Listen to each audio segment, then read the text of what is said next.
Hello, silly linguistics community. Let's talk about language learning in 2019. Do you guys know what you're doing this upcoming year? What languages you'll be learning? 2018 was kind of good, kind of bad.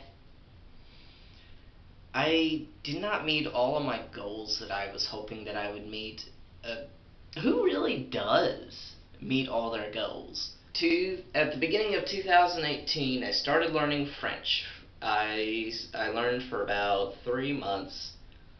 I can hold conversations in French with customers at work, which is cool. I'm not fluent though. I've started doing lessons on the Mondly app, which is just one a day, just to get myself back into the swing of things until I can pick it up again. Mandarin was an absolute failure. I did a 3-month challenge and I studied every single day, and I still can't say anything. That doesn't make any sense to me, honestly. I thought I would learn more. I thought I'd be able to converse with people better. Honestly, whenever I picked up the Mandarin challenge, I thought I'd be able to talk with customers at work because we had a lot of Mandarin-speaking customers that came in.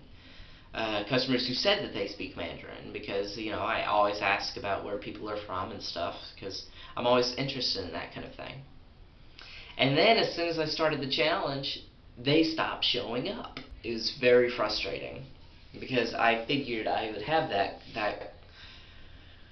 backdrop of people that I can talk to in that language, and it just did not end up working out. It's okay. It's okay. Next year. I'm just kidding. I'm not sure if I'm doing any Mandarin next year. I don't know if I want to put that pressure upon myself, because it's a lot of pressure learning a language like that.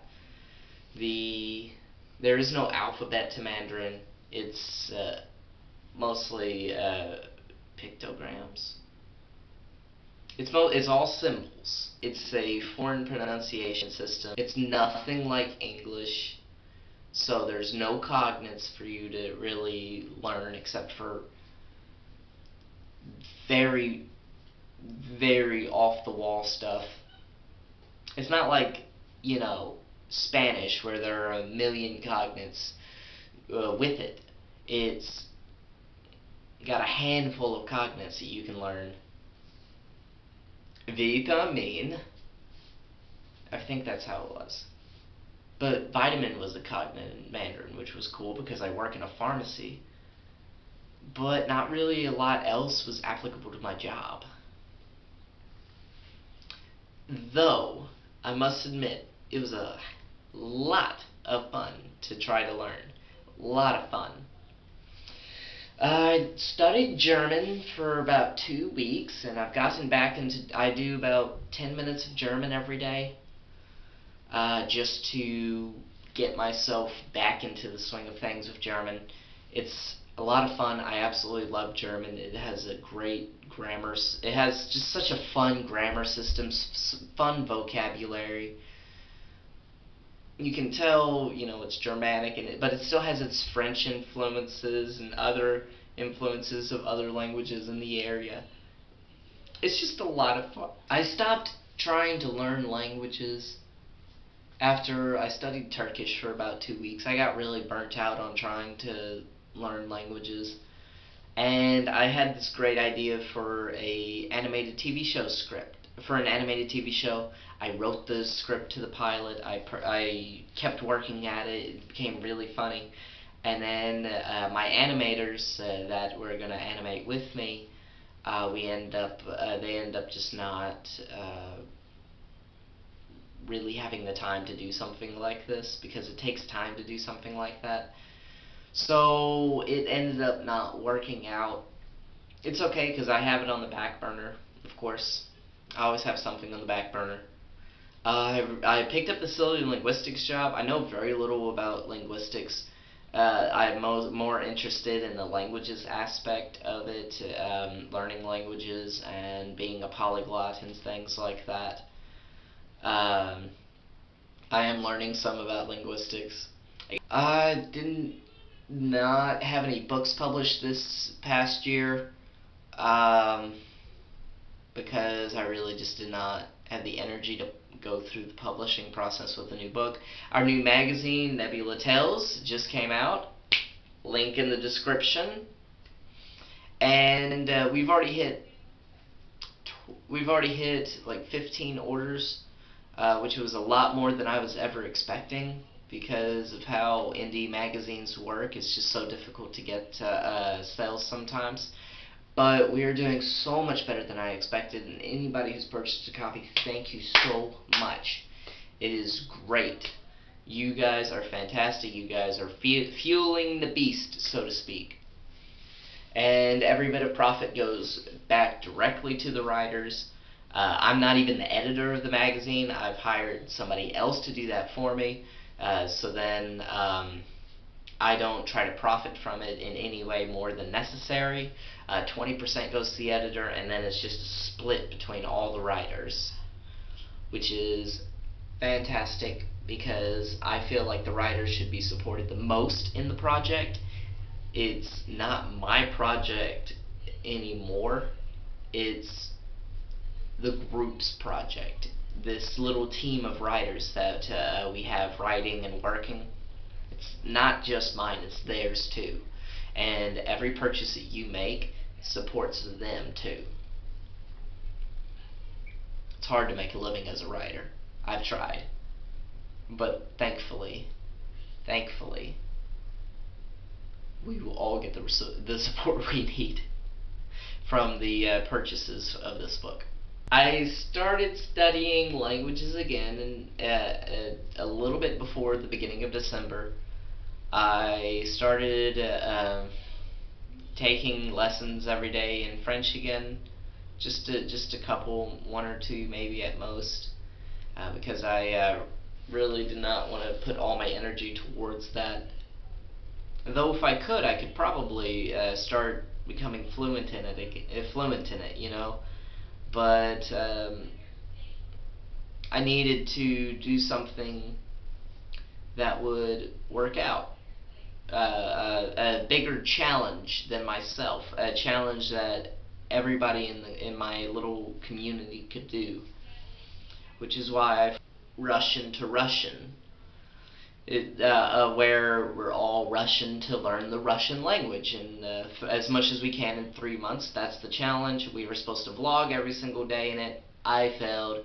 Everybody failed that aspect, but we're still chugging along in the actual learning process. I can't say a lot in Russian yet because I'm more focused on learning how to read and listen in Russian first, because those are more important to me right now, because there's a lot of content that I want to listen to in Russian. The Super Sus channel, which I found out has a Ukrainian accent, which means that their G's are a little off. I mean, you know, it's whatever. What will I do after Russian? I don't think I'm going to stop learning Russian this year. After the 3-month challenge, I don't think that I'm going to switch my goals to something else per se. I think I'm going to just study Russian the entire year. I really want to focus in because I really like Russian as a language, and now that I've gotten the alphabet down after all this time, I feel like I need to start keeping up that momentum going. I don't think it's right for me to just get rid of Russian after 3 months in a case like this. I mean, I know I did it with French, and I did it with Mandarin and Turkish and German and every other language that I've studied this past year. The ones I've forgotten about conveniently. But that's okay, because I feel like I can really do this time.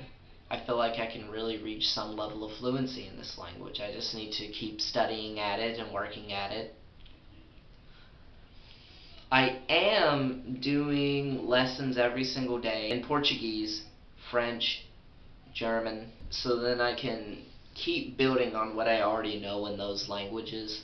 I'm not doing it for Spanish because I feel like I don't really need to sit down and study more Spanish vocabulary. I just need to keep practicing what I have, because I can do just about everything that I need on my job in Spanish and then some.